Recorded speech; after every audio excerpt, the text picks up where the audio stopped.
to unmute and ask a question?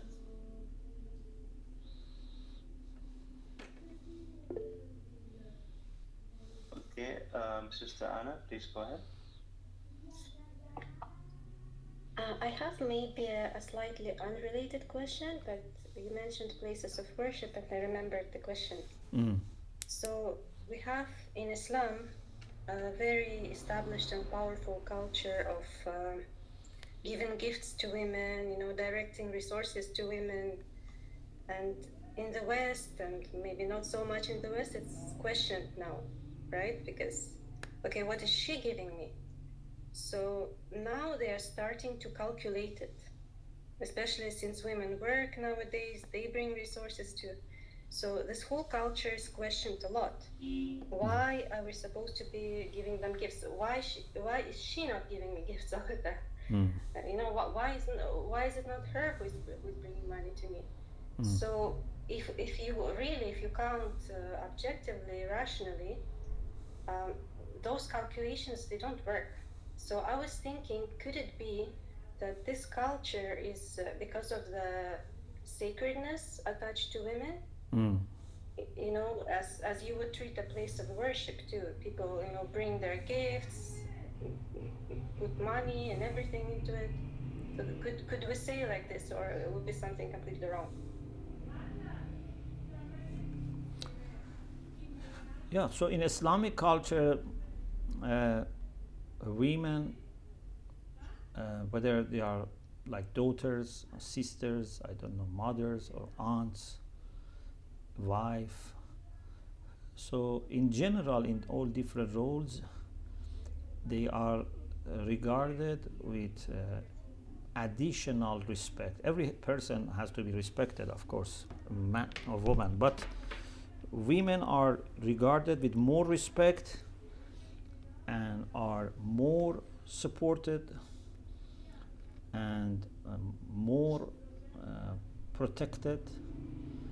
So if you have a son and a daughter, you love them maybe equally, but you protect your daughter more than you protect your son. If needed, your son may sacrifice himself to protect his sister.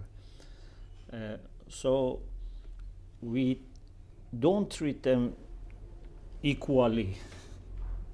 We treat them with more favorable approach to women.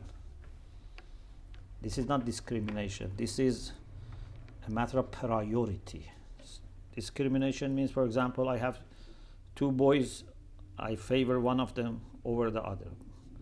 But if I have a daughter and son, when it comes to support, I should prioritize my daughter. I should protect more my daughter.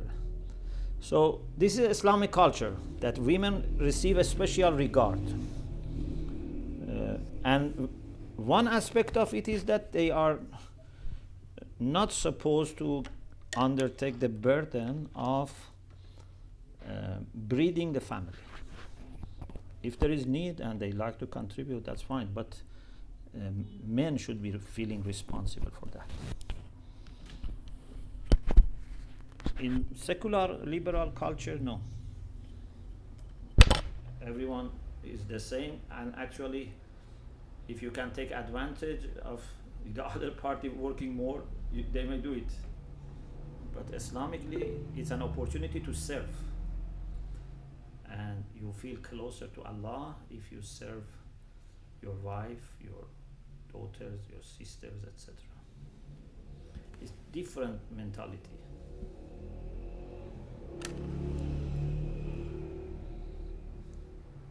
Thank you, Sheikhna. We have Mrs. Naz with a question, and then we have some written question. If you could please go ahead and ask your question. Assalamu alaikum, Sheikh. Alaikum assalam wa rahmatullah. So my question is in the ayah number 251 when it says لَوْلَا دَفْعُ اللَّهِ النَّاسَ بَعْضَهُمْ بِبَعْضٍ. Yes. So when Allah subhanahu wa ta'ala is repelling some people with others, so the people who are repelling can be good or bad, right? So if there's for example, a dhalim person, he can be repelled by a dhalim or a good person. It can be anyone, right? It can be, but in this case, good people are used by Allah. Yes, in this case, of course, yes, in this case. But otherwise, if we look in the history, like sometimes there are some zalimeen which are like dafa by the zalimeen themselves. Yeah, this is why you make dua. Allahumma shqal al-zalimina bil-zalimin. Yes, yes, okay. So it can be either of the one who can repel the bad person. Yeah. Okay, thank you. Jazakallah khair. Thank you. Thank you, Sheikhna. We had a question from Brother Muntadir in writing. Salamun alaikum. Alaykum as-salam wa rahmatullah. Is there a message to us in relation to the verse that speaks about the test of the army at the stream? Not literally that, for example, we should not drink from the river, but yes, in the spirit, the message is loyalty.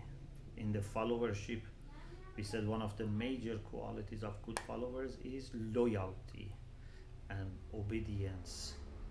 At the same time that it should be based on rationality, etc., but it's very important that we are loyal to our leaders, we are obedient to our leaders, and in that case was a matter of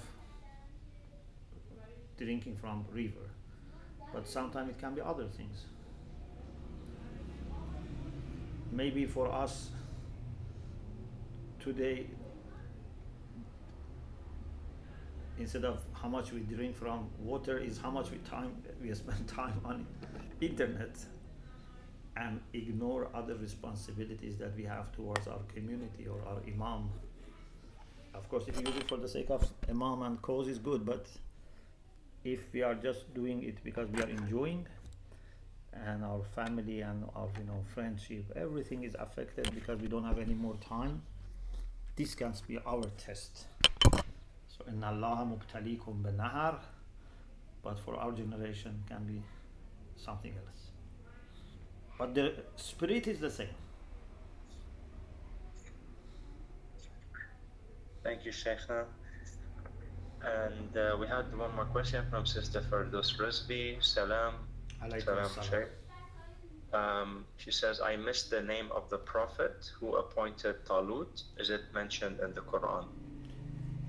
The name is not mentioned, but we said it's Prophet Shmuel or Smuel, which was a prophet after Prophet Musa. And we recited the verses where Allah refers to him as a Nabi. إذ قالوا للنبي لهم, and next ayah وقال لهم نبيهم, again the next ayah وقال لهم نبيهم. So these Nabi all refer to Prophet Shmuel.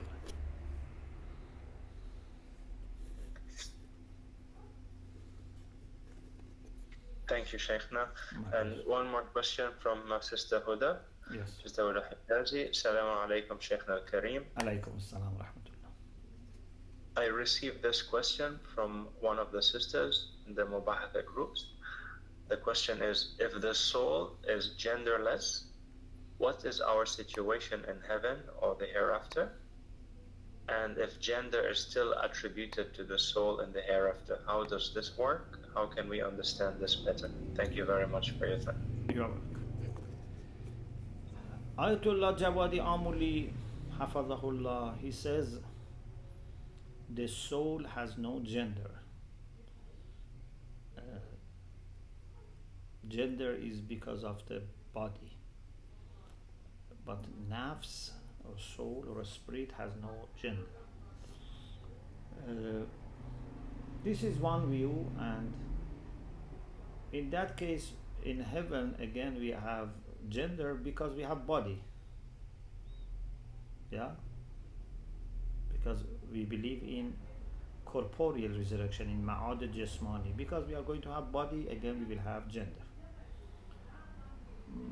My understanding is that yes, there are aspects of gender which relate to the body and the hormones, etc.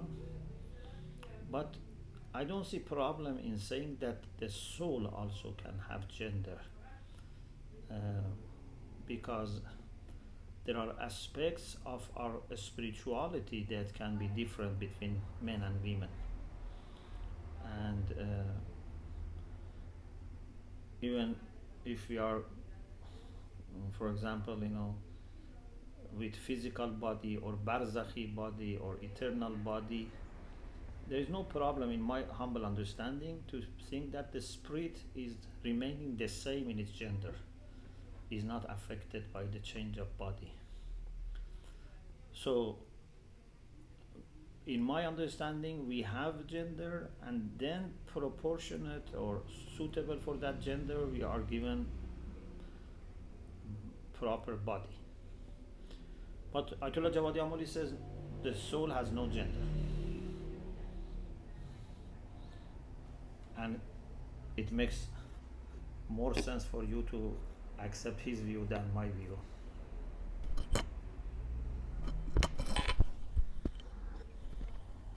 Thank you very much, Sheikh My Al-Karim, for pleasure. your time to answer all these questions.